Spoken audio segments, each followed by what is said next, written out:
And that's why she's here, is to keep us separated. Right, sit in the middle. You got to direct and write for Bob Iger. What was that like? Well, it was, I think, for all of us. He's been hounding us for years and years and years to put him into one of our films.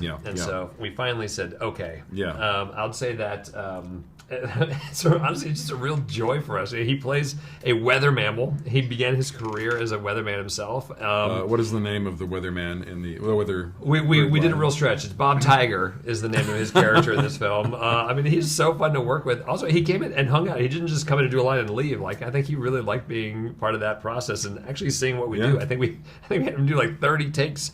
Just because it was fun. I think he has a future in voiceover, so we're encouraged for Bob. Hopefully he'll find some success. You got to visit Disney Animation Studios and meet with Adam Green, who's the head of animation for Gary. What was that process like? Was it weird, like seeing them animating to your voice? This is a pin that Adam made, so I'm wearing it proudly. It's the first time when I went in, they showed me this little clip. It was an appearance that I did on Stephen Colbert, and they kind of kept my voice and animated Gary the Snake over me. And I saw that, and I go, oh my gosh, that's really cool. And when I was offered to play him, I was just so excited. When I was hearing about the story, this character, the whole time I'm thinking, oh my God, please, this is an incredible story that I want to be a part of. And it's fun. And, as an actor who's offering my voice to this character, I feel like, it's a true collaboration between me and my animator, because I only bring one half of the performance. The animator, gives Gary the facial expressions, the body movement, and it's really the combination of these two elements coming together to create this one character. It's been really fun. You guys did so much world building on the first film. I remember the early press day and all of the details that went into it that were just kind of in the background. Did any of that work back on the first film help pay off big time as you were re-entering for Zootopia 2? There are always environments we talk about, kind of hypothetically at the beginning of a story, that don't make their way into the final film. This one is absolutely huge. If you can believe it, when you watch this movie, it feels very full. There was even more there before, but we really needed to kind of make sure that the real estate was there for Judy and Nick's relationship and all of the important emotional stuff. But the world of Zootopia is a gift that keeps giving. It's just something that it's a huge sandbox for us and our co-filmmakers to play around in. And we've talked about there are environments that didn't make it into this one. We keep talking about, even on the first one, we talked about Outback Island. I think we need to give it a nod. To go to Outback Island. Yep. Talked about the Nocturnal District, right? That's right. We just turn off all the lights. All we do is hear voices. Super cheap. So in the future, if you see us run out of money, that's it. Was this a career goal of yours to voice an animated character, and specifically in a Disney movie? Well, I didn't think it would ever happen. I grew up on Disney animated cartoons and films. It had a huge impact on my childhood. So when I got the call to play Gary the Snake, I mean, it's definitely something that I wanted. I wish it would happen, but didn't think it would ever happen. When Zootopia 1 came out 9 years ago, I was a huge fan. I loved it.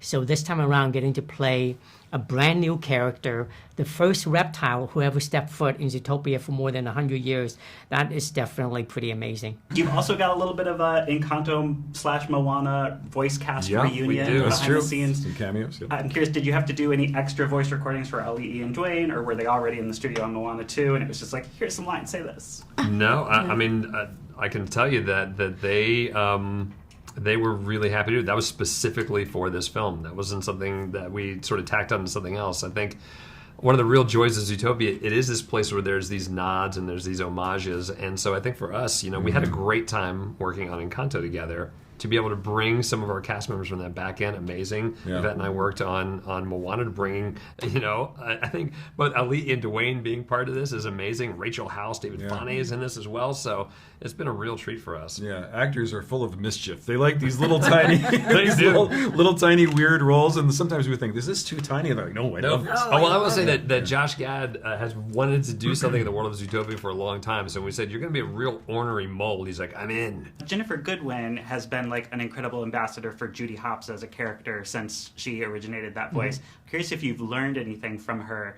through working together on how to best like represent Gary. I was able to spend a lot of time with Ginny this past week and a half. And she's just so lovely, and I love her smile, and she talks so enthusiastically about Judy Hopps and about Zootopia, and that's how I feel too when you get invited to be a member of this very special family. Everything that I do, when I'm very proud of it, I can't wait to tell the world about it, and that's how I feel right now. At any point in the story room was somebody like, is it too obvious to have a story about not judging a book by its cover where we have a book with a cover as like a major plot point? Oh, that's very good. You're actually the first one to bring that up. I mean, that's definitely something I thought about for sure. I mean, I think the interestingness of this object that sort of takes us through the entire movie actually went on a large evolution. We were really trying to figure out what is the correct element for them to go after, and what does that thing need to be. So it took a journey of its own. Yeah, and it's a very special book. I mean, even the fact that it's got a metal cover, and that's part of the mystery and stuff. But I love that part of it leans into those animal superpowers, because we talk about like why we choose these characters and what's special about the storytelling that you couldn't do with a human character. And I think very specifically to Gary, that's a huge part of what makes his journey special. And actually, one of the first times you really see like magic in the world of Zootopia, even though it's based in real life. There's something about this type of animal magic that is very special and a flavor we've not had in the world of Zootopia before. You got to go to Disneyland recently. Yes. I think you were the first guest to get to hug Clawhouser. Curious, what's a Clawhouser hug like? Sweet, fun, and warm. He's one of my favorite characters from the first one. Now, you guys have a pretty famous Disney needle drop in the soundtrack. Oh, yeah. Yep. I was curious if you could talk about why specifically the Bob Grabot version. There's something so iconic about that song, about romance and partnership, and Whether you want it or not. whether you want it or not, at the exact wrong time, when you're riding on a walrus. Yeah. That is the song you want to hear. So I'm excited. It's a very specific moment. Yeah, I'm excited to see that ride show up in the theme parks one day, because I want to go. on that ride. But anyway, no, it's like I think that's a little nod to our own history, and I love that song is so iconic that it immediately gets a laugh. So yes, Congratulations again, and Thank you. can't wait for the rest of the world to see it this Thanksgiving. Yay. Thanks so much. Thank you.